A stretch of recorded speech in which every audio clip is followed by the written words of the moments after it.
Hello and welcome to FPL Mate, your best mate for fantasy Premier League content for the 2023-24 season. My name is Dan and it's time for a Game Week 34 double Game Week special of the tier list video. Guys, if you enjoyed this one, make sure you do drop a like, do subscribe if you're new around here. Let's get started. So today we are going to be ranking the 30 most popular transfers at time of recording and putting them on this tier list based in these 5 categories you see before you, depending on how good I think they are as transfers in for Game Week 34. And we're going to start off with the 30th most popular transfer at time of recording, and that is Kevin De Bruyne.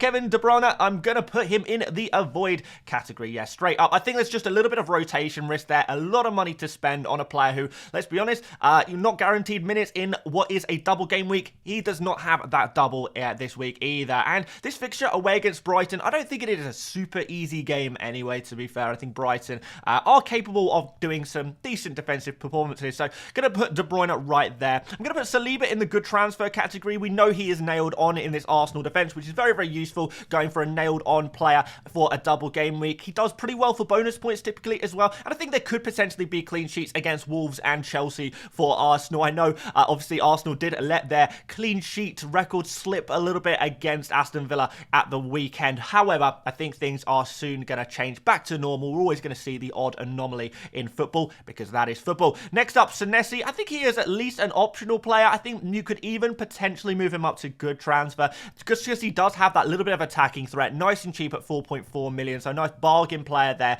And Bournemouth, their defensive numbers, they're not too bad. I still don't fully trust them defensively if I'm totally honest. And Aston Villa is not the greatest fixture, but Wolves after that in the double it's not too bad. So I don't mind Senesi. Attacking threat, even if you can't get clean sheets, it's definitely got some potential there. Mykolenko, definitely at least an optional for your Game Week 34 teams, but I think we could even push him up to a good transfer as well. A player I wouldn't mind including in a free hit team. If you're free hitting in Game Week 34, wouldn't mind having Mykolenko in and around that squad. Whether you put him on the bench, whether you start him, is kind of up to you. But that Nottingham Forest game is pretty decent. Also, the second game at home against Liverpool, big derby game, and I think seeing Liverpool struggle a little bit in front of goal against Crystal Palace has maybe edged me slightly further towards those Everton defenders. You never know. If Crystal Palace can pull off a clean sheet against Liverpool, hey, maybe Everton can do the same. Next up, Mateta. I think we could even potentially put him in the great transfer category because I do love the fixtures that he has, but I think we probably put him in good transfer because I don't want to overhype him too much. There are some other options in that Crystal Palace attack that I think I slightly do prefer, but West Ham at home, Newcastle at home, these are two fantastic fixtures for any attacker really, and we've seen Mateta with a little bit of form of late. Next up, another Crystal Palace player is going to be Anderson. Again, I think he's a pretty decent player to go for. I don't mind going for the Crystal Palace defense. However, I'm going to drop him down in optional because, again, I think I prefer other options in the Crystal Palace defense. I think I prefer Munoz if you're going to go for a defender, a little bit cheaper, better attacking threat, and I think I prefer going for a goalkeeper potentially there as well. Henderson, 4.4 million in goal for Crystal Palace. If I'm going towards the Crystal Palace defense, it's probably not going to be Anderson, the player I pick, but he's still an option there for you guys. Garnacho going to go in the avoid category. A decent fixture against Sheffield United, and it could do okay, but the fact that he has only a single game week, and the fact that I don't really fully know what's going on with Garnacho. Now, some people saying he was missing in training, other people saying, well, he was in training all week, and, you know, is he fully fit? Is he not fully fit? Has there been some kind of bust-up or argument? We saw Garnacho liking a few tweets, maybe criticising the manager, which is never good form.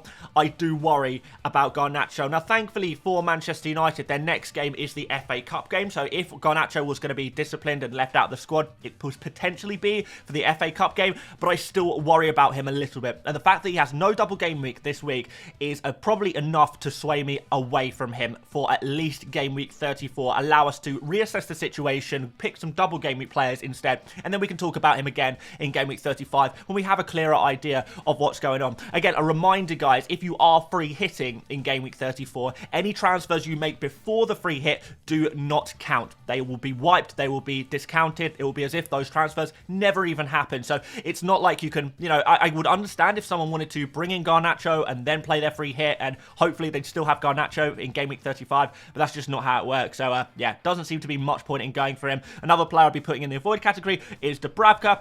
To spend a transfer on a double game week on a goalkeeper who doesn't even have a double game week, seems just ridiculous to me. Now, to be fair, I don't mind the Crystal Palace fixture for Newcastle. They're improving defensively a little bit. However, it just doesn't seem worthwhile. You know, transfers are very valuable at this stage of the season, and we want to use them to maximize the amount of points we can get. And I think definitely you need to be going for double game week players for this game week. Even if you are going for a single game week player, I kind of understand it still, but you're going to make that player a goalkeeper? I don't know. It doesn't really seem worth it to me. Just play whatever other goalkeeper you have, or go for a slightly different goalkeeper like Raya. Great transfer as far as I'm concerned. I know people are very reactionary. People will be down on the Arsenal defence and say, Arsenal, they are now a terrible defence. They've bottled it. Everything's going to go terribly from now on to the rest of the season, and Arsenal are never keeping a clean sheet again.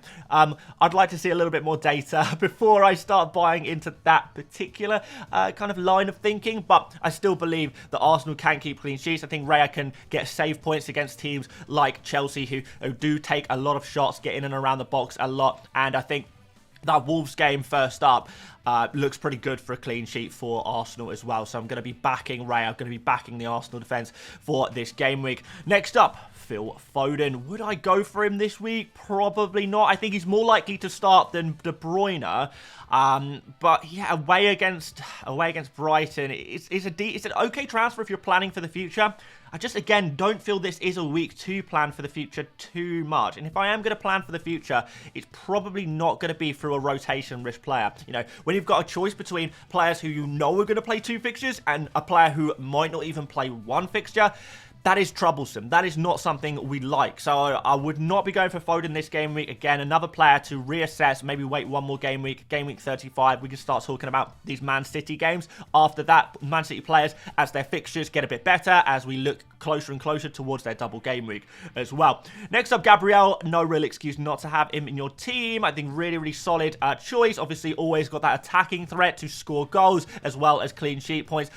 Nice cheap price as well at 5.4 million. I know most of you guys already have him, and you'll be very pleased to see him up here in these high categories. Van Dijk is another defender who I really like this game week. And I do actually, to be fair, potentially like Van Dijk about as much as Gabriel this game week. A little bit more expensive, of course, but Liverpool against Fulham and Everton. I think this is genuinely 2 really nice opportunities for clean sheets. Both games. I know Liverpool have disappointed a little bit recently in terms of clean sheets, but in general, I think their defensive numbers are good. I think they've been a little bit unfortunate at times to concede goals, and I think things can improve moving forward, particularly over this game week where we do have that double. Later on in the season, I think it's a little bit more troubling for Liverpool players. So it would probably be a short-term pick if you were to go for Van Dijk, but a short-term pick that I think could do you quite well. Next up, Ødegaard, potentially carrying a bit of an injury, and therefore we might have to put him in the optional category. He was substituted off for Arsenal. He was when he came off the pitch, like he was. Apparently he felt something, maybe a muscular injury. I think hopefully we'll find out more information ahead of the Champions League game against Bayern Munich, so all eyes on that one to see what the situation is with Ødegaard, but right this second would not be taking a risk on him, unfortunately. Pickford I like, good transfer. I think definitely a goalkeeper you can consider going for, and a great thing about Pickford is that not only does he have a double game week now, but also his fixtures are really decent all the way until game week 38. Game week 38, Everton play Arsenal, but up until then, fixtures are actually really nice. So I think Pickford is one of those players, if you don't have a wild card, you don't have a free hit, you want to get a goalkeeper in for this next period of games, and you're just looking for someone who has a double game week now, but also good fixtures after that as well. Bit more well-rounded kind of pick. Yeah, why not Pickford? But been one of the top scoring goalkeepers this season anyway, so yeah, why not? Seems like a reasonably sensible pick. And even if you're on a free hit, like, I definitely would consider going for Pickford as well. Unlike Cole Palmer, probably would not go for him this week. Going to put him in the avoid category. Away game against Arsenal. Is it an away game against Arsenal? Yes, it is. And yeah, again, he's playing the toughest defence in the league.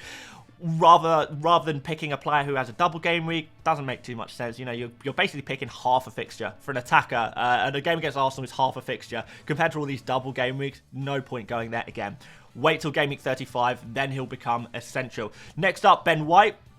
Definitely a player I would strongly consider. If I was on a free hit, I would possibly choose White ahead of Gabriel. It would be kind of close. I think White has maybe a little bit more potential to be rotated or rested. I think White probably plays 90% of games remaining in the season, but still there is always that little small worry. And with the extra price tag, I don't think you get too much more attacking threat than Gabriel with Ben White anyway. You probably even get more attacking threat from Gabriel in terms of goals, but White always has that potential to get the odd assist there and does a little bit better for bonus points when no goals or assists are kind of scored between the two of them. So okay, he's not too bad.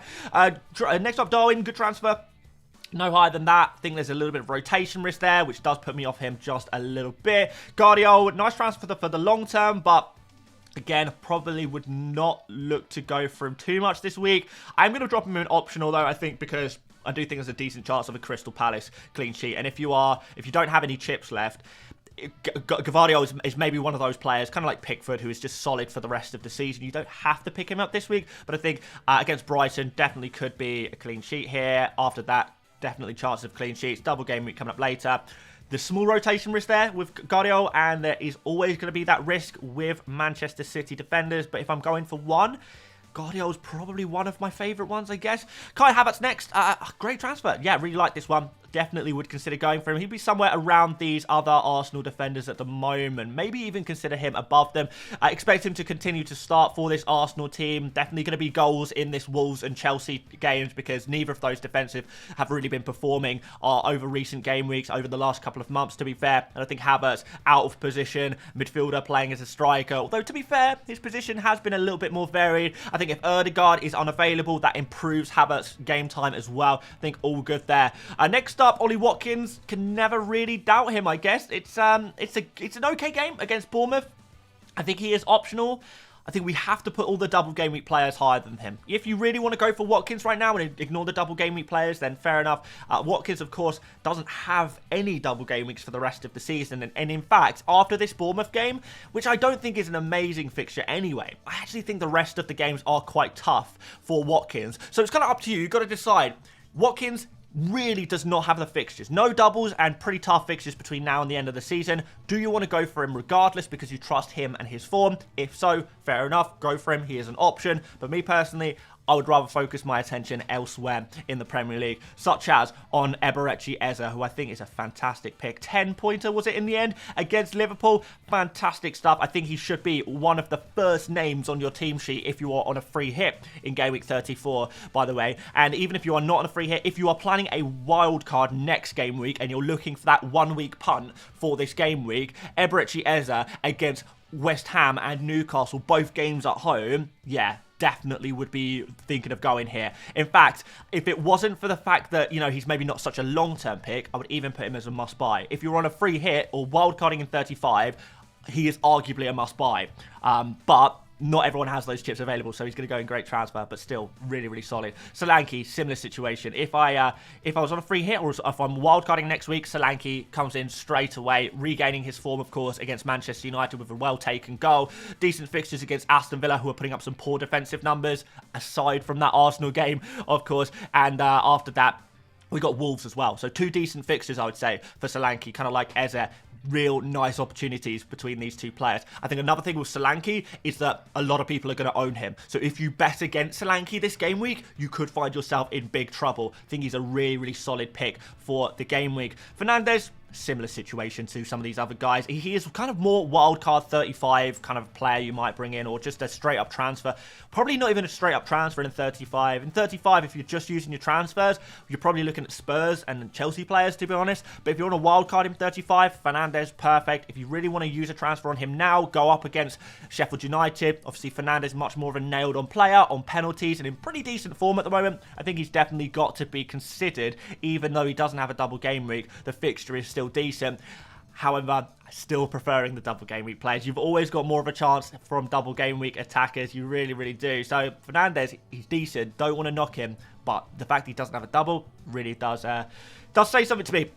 Next up, Mo Salah. Now, is he a must-buy? Nailed on Liverpool attacker, accumulating an insane amount of XG, but not necessarily finishing his chances. Now, I think there has to be a genuine debate as to whether Salah is going to be a captain this game week or not. I think for the majority of people, Salah is not only a must-buy, must-have, but also a must-captain for this game week. But I think I think interest in Salah is cooling a little bit as time goes by. So He's still probably a must-buy, but is he a must-captain? That is where I would say the debate is. What I can tell you is that I would not like to be running into Game Week 34 without Salah, and therefore he is going to go in that category. Fabian Schär, decent fixture against Crystal Palace, but again, are we really going there when we've got all these double game week players? I think might be more inclined to go for Fabian Schär because he does have an attacking threat, as we well know now. We've got a double game week later. He's a good pick if you're planning for the future and you kind of just want to ignore this game week. Maybe you've got all your, you've got triple Liverpool sorted, you've got triple Arsenal sorted, maybe you've got Eze and Solanke in your team as well already, and you're more interested in just planning ahead because you don't have a wild card, you don't have a free hit. Those are the situations I might be going for Fabian Schär, but probably not outside of that. Cunha, like him, put him in a similar kind of area to some of these other guys here. For these attackers, I think I'd probably slightly prefer maybe some of the Arsenal defenders to Cunha, but he'll still be a great transfer for sure. Slightly prefer Solanke, slightly prefer Eze in terms of those non-Arsenal Liverpool players, but Cunha would definitely be up there as one of the top forward picks for Game Week 34. Again, probably not a long-term pick, however. Luis Diaz, where do we put him? I think he is probably a good transfer. Again, I worry a little bit about rotation with Luis Diaz. If he can start both games, though, he's probably a great transfer. So maybe we actually do throw him up into this category. It's crazy. I don't usually put this many players in the great transfer category, but there's a lot of really nice options for Game Week 34 in total fairness. So we are going to put him up there. Some people would even say he's better than like a Havertz, for example. I think he's got to be somewhere around here, though. Yeah, I don't know exactly where I'd put Luis Diaz. What are your thoughts, guys? Luis Diaz, is he like absolutely essential for this game week? He's definitely one of the better picks, right? But not really quite going the must-buy category, unlike Saka. Yeah, Saka can go straight in here. We'll put him next to Salah as a really, really nice pick for, forever, really. Penalty taker, double game week, potential captain option for this game week if you don't fancy going for Salah as well.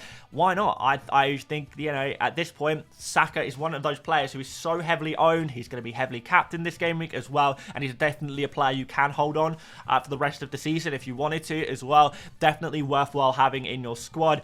Does he make the Game Week 35 wildcard team? That's another question. I can't wait to talk about wildcards next week, guys, because I'm going to be playing mine. But yeah, we'll throw him in there.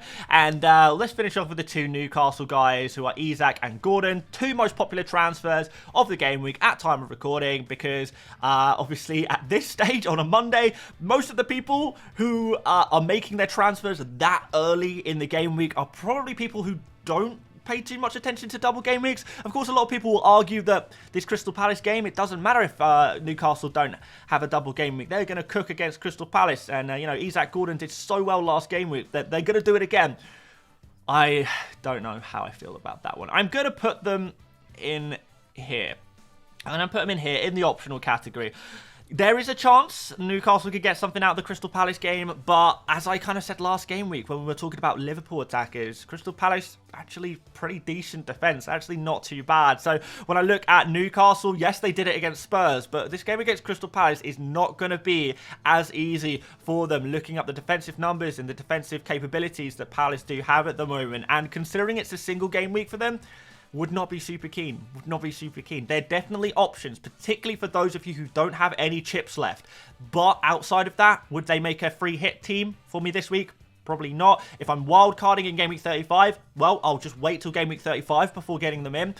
So it's tough. Gonna put them in the optional category. I know that's gonna be controversial. Two most popular transfers in at time of recording. I would just prefer to go for a double game week player. That's just me. And it's been proven kind of a lot of times, if you can get a decent double game week player, they can score insane points, really, really crazy points. You get double the opportunity. If Isak has, 0.5 XG per game, for example, just find another forward who has 0.25 XG per game. And not only are they going to have just as much of a chance of scoring as Isak in their two fixtures, but they'll also pick up additional points just for playing in those games. Extra opportunities for bonus points as well.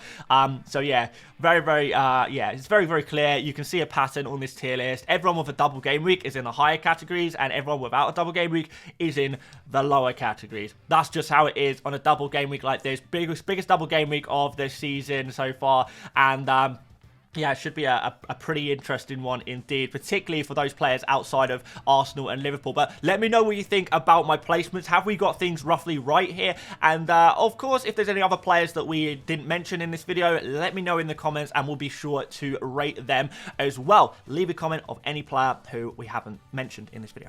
Thank you so much for watching, guys. If you did enjoy this one, do drop a like. Do subscribe if you're new around here, particularly if you want to get those notifications for the stream later on today. We will be streaming. We will be talking after the Chelsea-Everton game, and I particularly want to talk a little bit more about the Foden situation with the leaks and with him not starting in Game Week 33. Big topic of discussion, and I think the stream later is the right platform to talk about that one. So hopefully I'll see a few of you guys there, but whether or not I do or not, I appreciate you watching today anyway, and I will see you later, mates.